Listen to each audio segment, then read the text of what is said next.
अस्सलाम वालेकुम व्यूअर्स, आपका मेज़बान अब्दुर्रहमान दासू डैम से अहम खबर लेकर हाजिर खिदमत है। पाकिस्तान में ज़ेरे तामीर सबसे बड़े पन बिजली मंसूबे के ऊपर कुछ काम सुस्त रवि का शिकार था।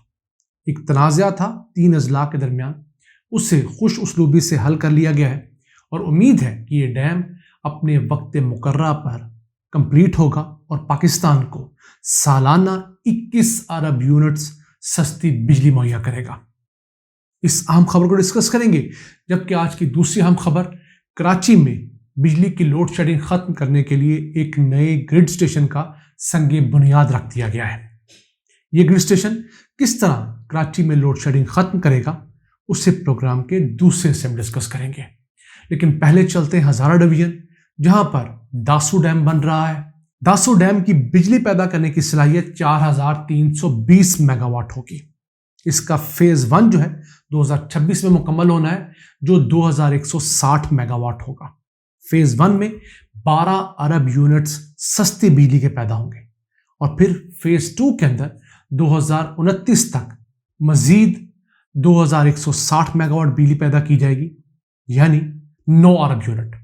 थोड़ा पानी कम अवेलेबल होता है, उन सीजन में भी ये थोड़ी कम बिजली पैदा करेगा। मजमूई तौर पर सालाना 21 अरब यूनिट्स ये एक डैम मुहैया करेगा। पाकिस्तान में इतने अरब यूनिट्स बिजली पैदा करने वाला कोई मंसूबा ना आज तक शुरू हुआ, ना ज़ेरे तामीर है। इससे बड़ा सिर्फ एक मंसूबा जो प्लानिंग में है वो है बुंजी डैम, लेकिन उसके सिर्फ अभी कागजात काले किए गए हैं, फिजिकल वर्क स्टार्ट नहीं हुआ।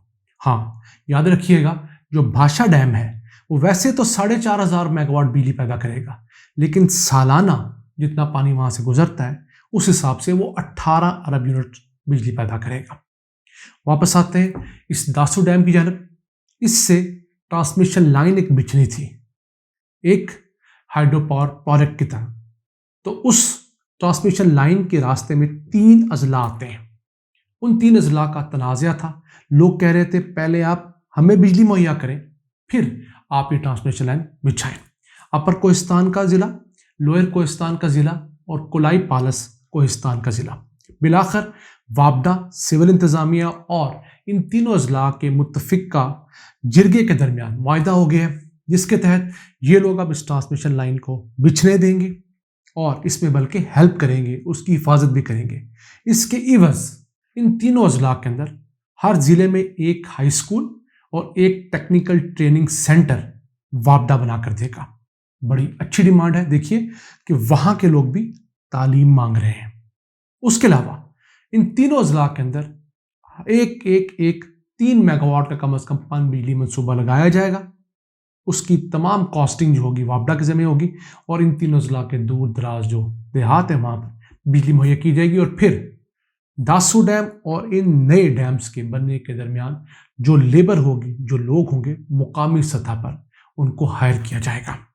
तो अब इस तनाज़े के हल होने के बाद ये उम्मीद हो गई है इंशाल्लाह सन 2026 तक इस दासू डैम के फेज 1 से बिजली की तरसील शुरू हो जाएगी, यानी पाकिस्तानी सिस्टम में 12 अरब यूनिट्स सस्ती बिजली के शामिल हो जाएंगे। आइए चलते हैं आज की दूसरी अहम खबर की तरफ। कराची शहर पाकिस्तान का सबसे बड़ा शहर। इस शहर से लोगों को शिकवे भी हैं, स्पेशली कि इलेक्ट्रिक ने इस शहर के साथ जो जुल्म किया है। बिजली की डिमांड तो 3500 मेगावाट है कि इलेक्ट्रिक कम पैदा करता है और 500 से 700 मेगावाट के शॉर्टफॉल की वजह से भी लोड शेडिंग होती है और फिर चोरी या ट्रांसमिशन लॉसेस और सिस्टम ट्रिप करने की वजह से भी यहाँ पर लोड शेडिंग होती है। तो जो बिजली की कमी की वजह से लोड शेडिंग होती है 500-700 मेगावाट, उसको पूरा करने के लिए एक नया ग्रिड स्टेशन शुरू किया गया, उसका संगे बुनियाद रखा गया है। वैसे कराची में ये 73वां ग्रिड स्टेशन होगा। इसका नाम है कैनप इंटरकनेक्शन ग्रिड स्टेशन। इसके जरिए कैनप के साथ जो मेन पाकिस्तान की ट्रांसमिशन लाइन है उसको अटैच किया जाएगा, ताकि पाकिस्तान की जो बाकी ट्रांसमिशन नेटवर्क है उससे इजाफी बिजली कराची को दी जा सके। यहाँ आपको बताते चलें, जो लोग नहीं जानते, कि पाकिस्तान के अंदर सवाए कराची के बाकी सारे पाकिस्तान को एक नेटवर्क बिजली मुहैया करता है। कराची के अंदर के इलेक्ट्रिक का अलग नेटवर्क है, उसकी जनरेशन भी अलग है, लेकिन कुछ बिजली वो अपनी जनरेशन के अलावा पाकिस्तान के मेन नेटवर्क से भी लेता है।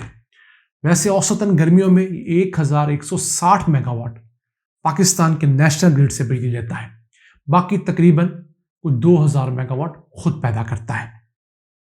अब इस कनेक्शन को बढ़ाने की जरूरत क्यों पेश आई कि अब ये 1160 मेगावाट से ज्यादा बिजली पाकिस्तानी नेटवर्क से नहीं ले सकता, तो एक नया ग्रिड स्टेशन बनाया जा रहा है जो मजीद तकरीबन 900 मेगावाट बिजली पाकिस्तान के मेन सिस्टम से लेगा और कुल मिलाकर कराची को पाकिस्तान का मेन सिस्टम जो है 2050 मेगावाट बिजली मुहैया करेगा। इसके अलावा जो के इलेक्ट्रिक की अपनी जनरेशन है उससे भी 2000 के करीब मेगावाट बिजली हासिल हुआ करेगी। तो कराची शहर में ऐसी लोड शेडिंग जो बिजली की कमी की वजह से आती है वो नहीं हो पाएगी। ये ग्रिड स्टेशन उम्मीद है अगले साल सर्दियों तक मुकम्मल हो जाएगा, यानी कि 8 से 9 महीने में इसने मुकम्मल होना है। 40 एकड़ रकबा इसके लिए मुख्तस किया गया है। 500 केवी का ये ग्रिड स्टेशन है, स्टेट ऑफ द आर्ट है। इसके अलावा कराची के शहरियों को एक और खुशी की खबर देते चले कि जो बिन कासिम पावर स्टेशन 3 है 900 मेगावाट का जो RLNG पे चलेगा, जिसकी एफिशिएंसी अच्छी है, वो भी अगले साल गर्मियों तक ऑनलाइन आ जाएगा।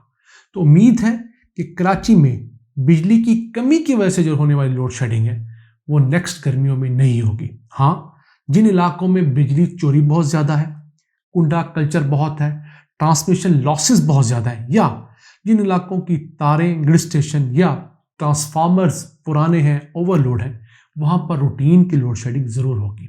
ये मसला पूरे पाकिस्तान में है। वर्ल्ड बैंक के मुताबिक पाकिस्तान का ट्रांसमिशन सिस्टम बहुत पुराना हो गया है। इसको रिवैम्प करने के लिए 11 अरब डॉलर्स चाहिए। वो पाकिस्तान के पास कहाँ होंगे? तो हमें पुराने सिस्टम को आहिस्ता आहिस्ता अपग्रेड करना होगा। जहाँ बहुत ज़्यादा ज़रूरत है वहाँ कुछ अपग्रेडेशन करनी होगी, जहाँ काम चल सकता है उसको चलाना पड़ेगा। तो जहाँ पर जुगाड़ होती है वो जुगाड़ कहीं ना कहीं ख़राब भी होती है, तो हमें फ़िलहाल वो बर्दाश्त करना होगी। और यही वजूहात है कि पाकिस्तान में बिजली की तरसील का निज़ाम जो है वो रिलायबल नहीं है। हाँ, हम बिजली की तरसील को रिलायबल कर लें तो हमारी इंडस्ट्री को भी फ़रोग़ मिल सकता है, हमारा डोमेस्टिक कंज्यूमर भी खुश हो सकता है, हमारा जो कमर्शियल कंज्यूमर है वो भी राज़ी रहेगा। लेकिन फिर वही बात, बिजली चोरों को कौन रोकेगा? महकमे के अंदर मौजूद काली भेड़ों को कौन पकड़कर निशाने इबरत बनाएगा? और सबसे बढ़कर इस बिल्ली के गले में घंटी कौन बांधेगा? हमारे हुक्मरानों के पास ये नर्व्स नहीं है कि वो इस तरह के सख्त फैसले ले सकें। जिस दिन हमारे हुक्मरानों ने इस तरह के सख्त फैसले लेना शुरू किए और उन फैसलों के जरिए पाकिस्तान की बुराइयों को जड़ से ख़त्म करना शुरू किया, हमारे मसाइल हल हो जाएंगे। तमाम हुक्मरान हमेशा पैनाडोल के ज़रिए, स्टीरॉयड के ज़रिए कोशिश करते हैं कि अपना टेन्योर निकल जाए। अब बिजली के महकमे में 500 अरब रुपया बचाया जा सकता है हर साल, चोरी रोककर, ट्रांसमिशन लॉसेस रोककर, और जो लोग बिजली इस्तेमाल करते हैं उनसे पूरा बिल वसूल करके। लेकिन नहीं किया जा रहा। इसी तरह गैस के महकमे में पूरे पाकिस्तान के अंदर 900 अरब रुपए के लॉसेस हैं, वहां भी 500 अरब रुपया बचाया जा सकता है गैस की चोरी रोककर, गैस की लीकेजेस रोककर और दीगर 2 नंबरियां रोककर। 1000 अरब रुपया हर साल बचाया जा सकता है। हम नहीं बचा रहे, और उसका नुकसान क्या हो रहा है कि हमारे ऊपर जो कर्जा है, जो सर्कुलर डेट है, वो बढ़ते बढ़ते 4000 अरब रुपए से ज्यादा का हो गया है। और फिर उस रकम का हम सूद अदा कर रहे हैं। इसका कोई आसान हल नहीं है। खा इमरान खान आ जाए, खा कोई और आए, जो भी आएगा उसे सर्जरी करके इस नासूर को, इस कैंसर को इस सिस्टम से बाहर निकालना होगा। आपके दोस्त नाराज होंगे, पार्टी में बैठे मफाद परस्त लोग नाराज होंगे, लेकिन इन द लॉन्ग रन आप पाकिस्तान के जस्ट को, आप पाकिस्तान के वजूद को तगड़ा करेंगे, बीमारी से पाक करेंगे। आज के लिए इतना ही। अपने मेज़बान अब्दुर्रहमान को इजाज़त दीजिए, और जिन लोगों को हमारे नोटिफिकेशन नहीं मिल रहे वो हमारे पेज पर जाकर बेल आइकन को दबाने के बाद ऑल के ऑप्शन को ज़रूर दबाएं ताकि आप तक हमारे नोटिफिकेशंस पहुंच जाएं। अल्लाह ने के पान।